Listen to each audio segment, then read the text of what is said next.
All right. Hello and welcome back to another episode of the Couch Warrior podcast. As always, I'm your host, Mike, and today we're going to be breaking down Road to UFC episode 3. So this morning we had episodes 1 and 2.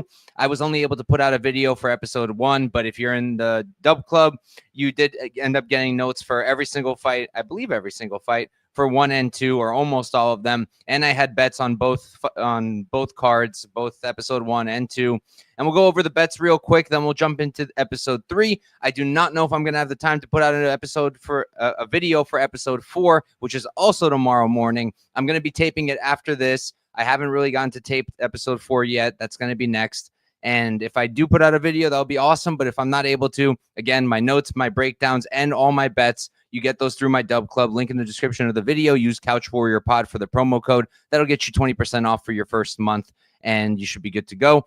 And you can still join the Discord for free. We talk fights in there, but for the bets, the notes, the breakdowns, you got to join through Dub Club. And once again, the link's in the description of the video. All right, so real quick, we'll recap today's fights from episodes 1 and 2, and then I'll pull up the fights and we'll do episode 3. So for episode 1, I only had one bet. I bet Namsrai Botbayar.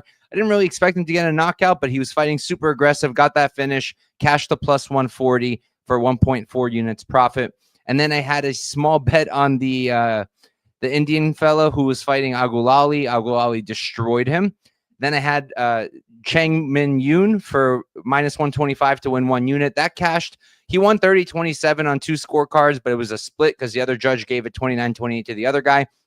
I wasn't super confident going to the scorecards about whether he won or not, but I did feel like he did, and I think it was a decent bet. So cashed a unit there, and then I lost a unit on Aziz Kaidarov at plus 225 for 1 unit. I did end up losing that. Hera was able to get it done. Ended up looking a little bit tired at the end, but it is what it is. I wouldn't say it was the worst bet, but probably not the best either. Ended up profiting 1.15 units for the morning, and I'll take it. Didn't stake too much, and glad to get away with the profit because these cards are really tricky. All right, without further ado, let me pull up today the fights for tomorrow morning, episode 3.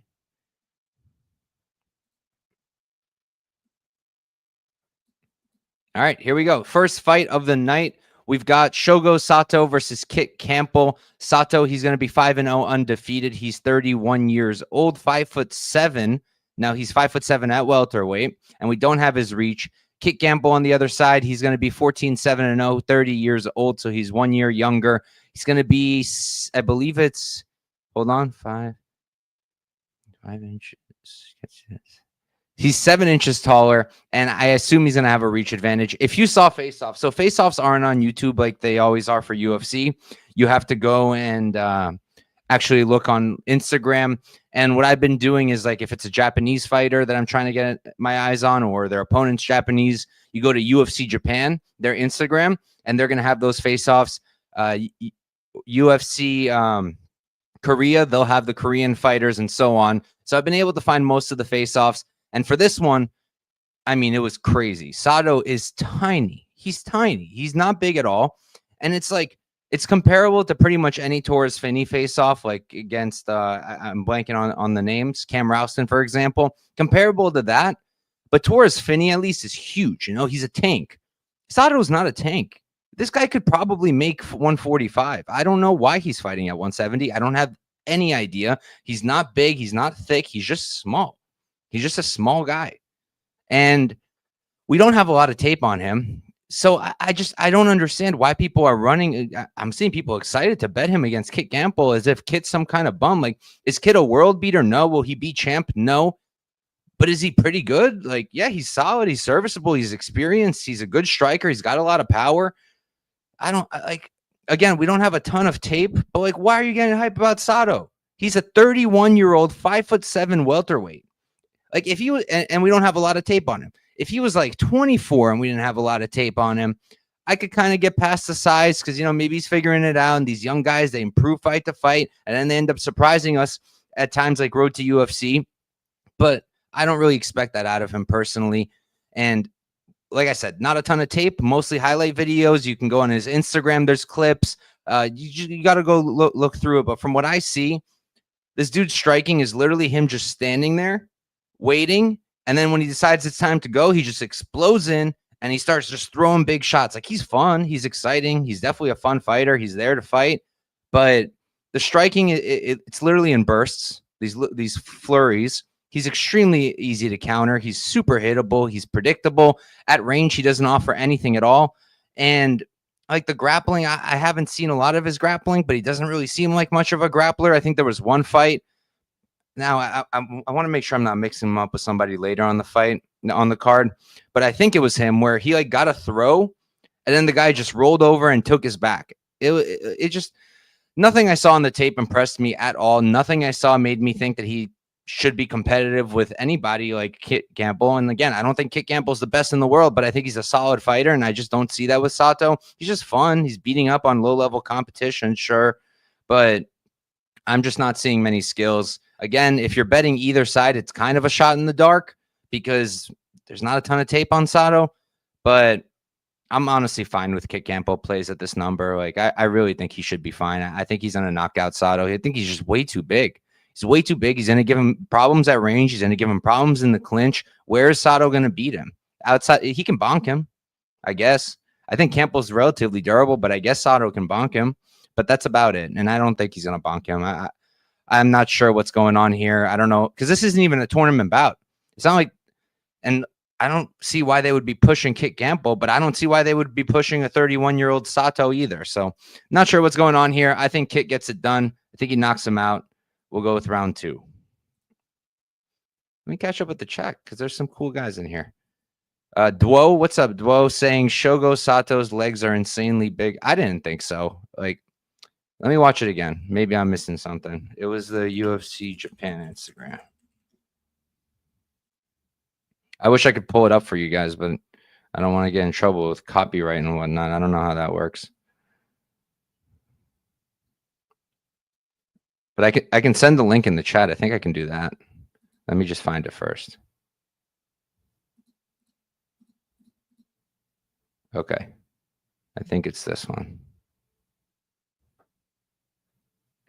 Yeah, dude. I mean, I don't see it. He's wearing shorts, so you can't really see much, but like, all right, I'm going to send you guys this video and the thing. Here. It's in the live chat. Should be able to use that. It's the first one. I mean, he's tiny, man. And I don't see the whole leg thing. But anyways, moving on. My guy, Dogfather. What's good, dog? Been busting my balls all day. What's good, Dravi? Good to see you. I'm pretty sure Dravi killed it today, so make sure you guys are following him and watching his stuff. All right. Next fight up, we've got Hyun Park versus Jack Becker. Park 7-3-0. He's going to be 23 years old, 5'8" with a 72.5-inch reach. Becker 13-5-0. He's 32, so he's 9 years older. He's going to be, he's not taller. At face-offs, he wasn't taller. Actually, he was a little bit smaller, so that height's got to be wrong. And I don't have his reach. So look, I didn't really know what to expect going into this fight. I knew Park because he was on the road to UFC before. He fought Shin Nakamura is his name, right? No, Haraguchi. I've been watching so much regional tape these past few days that I'm just mixing everybody up. Shin Haraguchi is who he fought on the road to UFC. And I'm assuming that's why this line is the way it is because people are watching that fight, seeing him taken down and being like, Jack Becker's a solid grappler, good jiu-jitsu. Maybe he out-grapples Park. But like, all right, first of all, Shin's a really high-level wrestler. Shin is undersized. He never belonged in featherweight or lightweight to begin with, but it is what it is. He's still a really high-level wrestler and a very good one at that. And yeah, he took Park down and he took him down 17 times. But that's one of the things to look at, right? He needed to take him down 17 times because he couldn't hold him down. Park just kept popping right back up, right back up, right back up. A lot of the control was against the fence. There wasn't a lot of control straight up on the ground where Park's back was just on the mat. And in a lot of his fights, you're watching him and I see him doing the right things when he's defending takedowns. He's got a good sprawl, good hand control, using the underhooks well, fighting hard to get back up when he is taken down, popping back up. And I like that he's 23 years old. I like that he's training at Korean Zombies camp. Got some looks in with Max recently when Max went over there. And I think all around, like, he's not anything special. He's not like a blue chip prospect, but he's good. I think he's pretty good. And at 23, I think he could get even better. He's a solid striker. Again, nothing to write home about, but I think he's a pretty good striker, pretty good combinations, nice, clean, stays relatively defensively sound. And Jack Becker, he's solid. He's solid. I don't necessarily think he's UFC caliber. I don't know if either of them are, but I think Park has a higher ceiling. With Jack, it's like on the feet, he's pretty good. He's pretty basic. He's got a good jab. He has a good front kick, good teep to the body. And he keeps the hands high. He keeps a high guard, relatively defensively sound, I guess. Still kind of hittable, though. And like his wrestling's pretty good. I wouldn't say it's like something crazy or like super high level, but he's a decent wrestler, decent double leg, solid control. He does have a good back take. The jiu-jitsu is very good. Like I said, I could see him taking down Park and maybe getting into control positions, but I can also see Park keeping this on the feet, landing the bigger shots, landing the cleaner shots, because I do think he's the cleaner striker. I do think he hits harder, and I don't think he's going to be easy to take down. And in a lot of his more recent fights, you see him also grappling offensively. I don't necessarily think that's the best thing to do here, but to me, that just shows he's working on his grappling. I haven't made a play here yet, but for me, it's dog or pass, and I'm actually picking the underdog to win. I do like Park.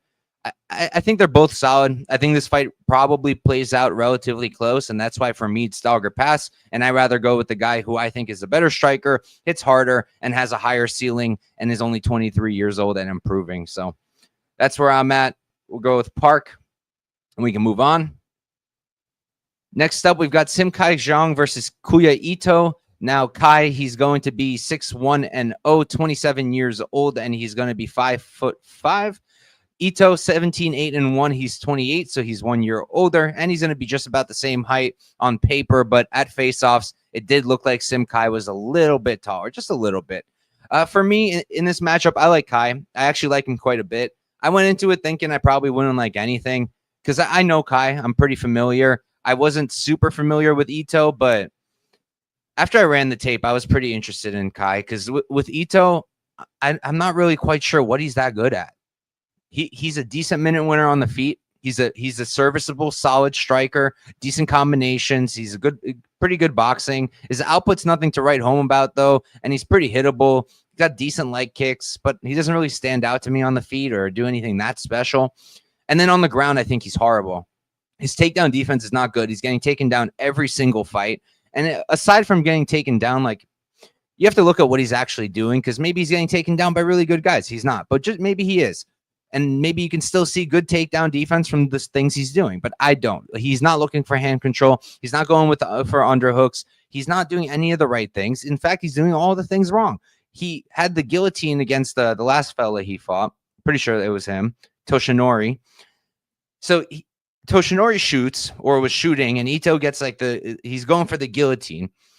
It's not there. You can tell right away that it's not there. But instead of actually, maybe pushing down on the head, maybe trying to fight the hands, maybe throwing in an underhook, he's just going for this guillotine. Ends up on his back.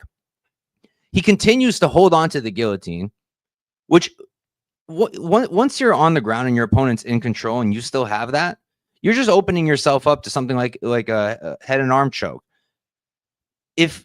And from a wrestling point of view, because that's more my thing, like when you're reaching back, that's one of the first things you learn not to do, not to reach back like this, which is what he was doing when the guy ended up also taking, because it was like this thing on the fence. So he's holding the guillotine, and then the guy just kind of starts getting behind his back, and he continues to hold it like this. Like in wrestling, that's one of the first things you learn not to do, because you just end up right on your back if you do that. Any competent wrestler is just going to put you right onto your back. So I didn't like that.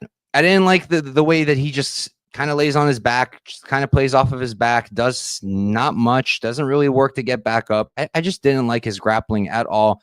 I think that he's a poor defensive grappler, and Kai's a pretty good wrestler. I do wish that Kai would wrestle more proactively, because it's a good weapon of his, and he has good jiu-jitsu. He's slick on the ground, good transition, solid control. He can push a pace. He beat our guy who just beat Romeus, Chang-O Lee. That was a pretty good fight. It wasn't like, it was like 3 years ago, and I'm not going to pretend it was like the most impressive thing ever. Like he just came out there and dogged Chang-O Lee, but it was a good high-paced fight with a lot of grappling, and he was able to compete. He was able to get his own top control. Lee was able to take him down a few times, but he was able to work back up. And I think that outside of having a huge advantage in the grappling here against Ito, I think he's competitive on the feet too. I don't think it's a blowout on the feet. In fact, I think it's just about even, maybe even. Yeah, I would say just about even. maybe slight edge Ito, but I don't know if I want to even go that far. I think Kai's a pretty good striker in his own right. Solid combinations. He's maybe a little bit hittable, but Ito's not much better. And I like the kicks, mixes them well into his combinations. Good leg kicks from Sim Kai, decent jab. I think he's a solid striker, and he's still getting better also. I just think that he's more likely to improve at this point. I know that they're both like 27, 28. They're around the same age, but Ito's had so many fights, and he has not changed in however many fights at this point. He's been the same guy, whereas I think Sim Kai's still improving, and I already think he's better than Ito personally. So I do like Sim Kai here to get it done. I think he could sub him. I think he could beat him by decision. I guess we'll go with sub round 2. How about that? Oh, boy. All right. Next up, we've got Yawei Ren versus Deni Daffa. Ren is 8'3" 5'9" with a 67-inch reach. Daffa on the other side, he's 6'1" He's 25. We don't have the age for Ren. He's 6'1" according to this, but at face-offs, they look pretty similar in height. Daffa's maybe an inch taller. I wouldn't go much further than that. And this one's tricky. I mean, it's really hard with the Indonesian fighters because I just think that promotion they're all fighting on, whatever it's called, I'm blanking now, it's horrible. I think it's one of the worst regional promotions in the entire world. The level of competition there is some of the worst I have ever seen. And I just don't know how to gauge them because of that. When I'm watching him, he's like, and the only decent guy he fought was Anga. Anga is okay. Anga was on the road to UFC, also didn't have a ton of success.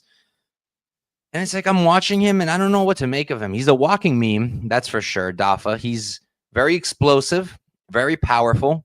At times, he actually looks pretty clean on the feet. I like the kicks. He has nice knees, and he'll mix in the elbows too. Nice long shots. He uses the range sometimes pretty well. Like sometimes he looks like a really nice, well put together striker for short periods of time, short spurts. But at other times, he's just completely wild, swinging for the fences, super hittable, easy to counter. And then he's just a mess on the ground. I don't know what's going on with him half the time. Way too eager to be on his back. He'll throw up like elbows and stuff, but he's on his back like almost every fight. And half the time, it's not even his opponents getting him down. It's his own damn fault because he just did something super stupid and ended up on his back. He has like some decently slick, like opportunistic subs. But again, it's against such terrible competition that I don't think that that's happening against higher level guys. I just don't. So I really don't know what to make of him. He's 25, so maybe he's going to get better. And like I said, there's points in his tape where he looks pretty good. In the Anga fight, he was relatively competitive. He made it all the way to the 4th round before getting finished. He did get taken down, but he was also able to stuff some of the takedowns. He was throwing up a lot of good knees, a lot of good kicks, and a lot of good combinations at range. So there's some good things with him, and then there's some bad. And I think the fight IQ is really, really poor. So that's a big red flag for me. And then with Yawei Ren, I mean, I don't really know what to make of him. He seems cleaner, a lot cleaner than Daffa on the feet. He seems pretty well put together. Competition's not that great, but he seems like a pretty good striker, competent southpaw striker. Good jab that he works off of. The kicks are good. The leg kicks are good. Combinations are solid. Output is there. Defense is definitely better than Daffa's. At least tries to maintain the range and stay safe when he's not the one throwing. You don't really see much wrestling from him, so I don't know that Daffa has to really worry about that. If anything, Ren has struggled with grappling in the past. Aziz, the guy who literally lost today against Hera, he submitted Ren with an armbar like pretty quickly. Just took him down and then submitted him. I think it was this fight 2 years ago. I don't know how young or old Ren is, so maybe he's young and he could have improved a lot since then in the grappling. His grappling hasn't been tested all that much since then. From what I saw, it actually looked pretty decent. Like he was doing the right things. But I don't really think he has to worry too much about that here. Like Daffa's not an offensive wrestler at all. Daffa's I would say a striker, mostly just a brute. And I think Ren should be the cleaner one out of the two of them. If Ren can make this a clean fight, an extended fight, he should be able to be the guy to get it done, whether it's by finish, by knockout. I think he can knock out Daffa, or whether it's by decision, which is how I lean. I do think he probably should win. I just think he's the better, more put together fighter. But if I had to bet on one of them, it would definitely be Daffa because he's like plus 200. I think he has all the meme equity. I think that he's live to bonk. I think he can snatch up a sub maybe off some kind of crazy scramble. And I just think he's going to cause chaos. And one of the first things I said with Ren is I think he needs a clean fight. And I'm not positive that Daffa's going to give it to him. Daffa, I think, is either going to get knocked out coming in, or he's going to find a knockout at some point, or maybe like a sub off his back. But I don't know how we get there. Neither of them wrestles. Again, it would have to be Daffa doing something really dumb and ending up on his back, which I would not put past him. He's a spaz. But yeah, for me, I'll pick Yawei. Ren, I guess we'll go by decision. I don't know. Because like he probably could knock out Daffa, but I don't know if he's going to. I'll just go with the decision because I'm not confident. And again, if I had to bet on it, I would it would be Daffa or pass 100%. I don't want to bet on Ren. I don't think he stands out enough to be a minus 265, and I don't think Daffa's that bad. He's just it's going to be chaos. It's going to be chaos, and if I had to bet in a chaotic fight, I would go with the big underdog and I think the younger guy, but I'm not sure. Maybe UFC Stats has Ren's age now. Let me see. I'm gonna be waiting. I'm gonna see because the lines went crazy for the first 2 episodes, like at like 1 or 2 a.m. Eastern time. A lot of crazy line movement happened, and that's when I made some of my moves. So maybe it'll be similar today, and maybe that's when I'll make some of my moves. So yeah, I'll pick Ren, but major dog or pass. All right, and then for the main event, we've got Sulangrangbo versus Peter Danesoe. Sulan, he's 8-3-0, 5'9" with a 68-inch reach. Danesoe 8-3-0 as well, identical records, 5'7" for Danesoe. He did seem a little bit shorter at faceoffs, not a lot, just a little, and he's got a 68-inch reach. So they're about the same height. They've got about the same reach, and they've got the same record. I don't know the age on Sulangrangbo, but pretty sure he's young. Just looking at his Instagram and stuff, I mean, he certainly looks young. What's up, Tristan? I got rinse betting Kai Yoshida. Like an idiot. Best of luck, bro. Kai Yoshida. Which one was he? My mind is so messed up at this point with all these guys and all these fights. Oh God. You bet him. Funny story. When I was taping that fight, the Kai Yoshida fight, after I finished, I hit up Dogfather and I was like, bro, I think you're going to like this guy Yoshida. And Dog got so mad at me. He said I was disrespecting him. Hey, I thought Yoshida was like a lanky striker, and Dog was into that kind of thing. So I just thought he would like him, but he didn't. We will let Sulan cook, that's for sure. Oh, he's 19? Saying all ages are on, and UFC Stats reach height too. Oh, sweet. Okay, so Sulan, he's even younger at 20. And honestly, I think this is Sulan or pass. I do. In terms of a pick, like on my notes, I leaned towards Danesoe just because I feel like I've seen him against slightly better competition. I think I like his aggressiveness. And I think he has a few more weapons with the knees and the elbows with that Muay Thai base. And I just think he appears to hit a little bit harder. But like Sulan's good. I think he's pretty good. I was watching him and like, I think he trains at the same camp as Sumaderji. I don't know if Su's there anymore or he used to be Enbo, but his striking style really reminded me of him. The hands are good, nice, crisp hands. He's clean. He's technical. He does a good job at maintaining range. I think out of the two of them, he's 100% got the better defense. And I think he's more accurate. I think he's cleaner. I think he's more technical. Power-wise, he's got some power too. To me, it seems like Danesoe hits harder. But Sulan seems to have power to me too. Dogfather saying he's at UFC PI. All right, that makes sense then. And I know Danesoe's at Bang Tao, which is a great camp. But I just think these two match up pretty similarly. I really like the kicking game of Sulan. He does the spinning kicks, which normally I'm not a huge fan of. But if you're not spamming them, if you're using them smart, I could get behind it. And I think he uses them pretty well. He's not really overusing it. And I don't really see grappling coming from either of these guys. Both of them have struggled with grappling in the past. Danesoe, we've seen him finish to be submitted. My guy Toomey got him, but Toomey hurt him big time first. But earlier in his career, we've seen him struggle with grapplers. But Danesoe, I would say, has improved the takedown defense. I think his get-ups are pretty good. And from what I saw with Sulan, I actually really like the takedown defense as well. I think he did everything right.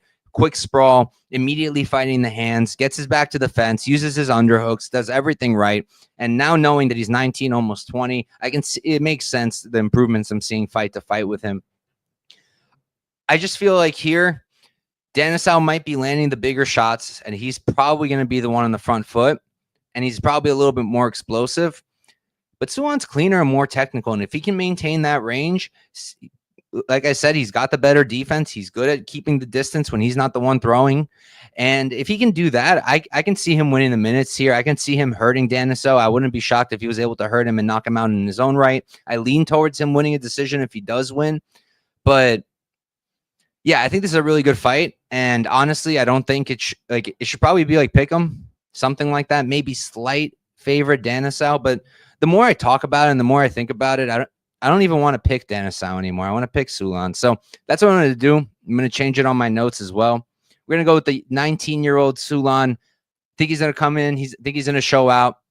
And I was actually relatively impressed with his tape. Danesoe's fun and all, but he's also super hittable, and I just think Sulan's cleaner. So, yeah, going to rock with Sulan here. We're going to let him cook. What's good, Moyes? Good to see you, bro. All right, and that's it, guys. Let me see what Duo said over here. Duo said, you got 317 at open. Nice. Cooking those 250 limit openers, huh? Sulan is pretty much Sumaderji clone, young to a striker, trains in PI with very good training. Trained by Dagestanis? I mean, I guess I could see that with the takedown defense. He does everything very well. And yeah, like I said, he does remind me a lot with Sumaderji with the striking style and the way they hold their hands, the way they throw kicks. I saw a lot of similarities on the tape there. But yeah, either way, I like Sulan to get it done. Dog or pass either way. And yeah, we'll run through the picks one more time and then we'll get out of here. I will do my best to get a video out for Road to UFC episode 4, but it's already 8 p.m. here. So going to be tough. We'll see. I'm going to do my best. Either way, you get my notes, my bets, my breakdowns on the Dub Club. Link in the description of this video. Couch Warrior Pod promo code will get you 20% off, and that's where you'll get all of that good stuff. We're going with Kitt Campbell. We're going with Park. We're going with Sim Kai. We're going with Ren, but major dog or pass there. And we're going to go with Sulan here. And yeah, thank you guys for tuning in. I will catch you next time.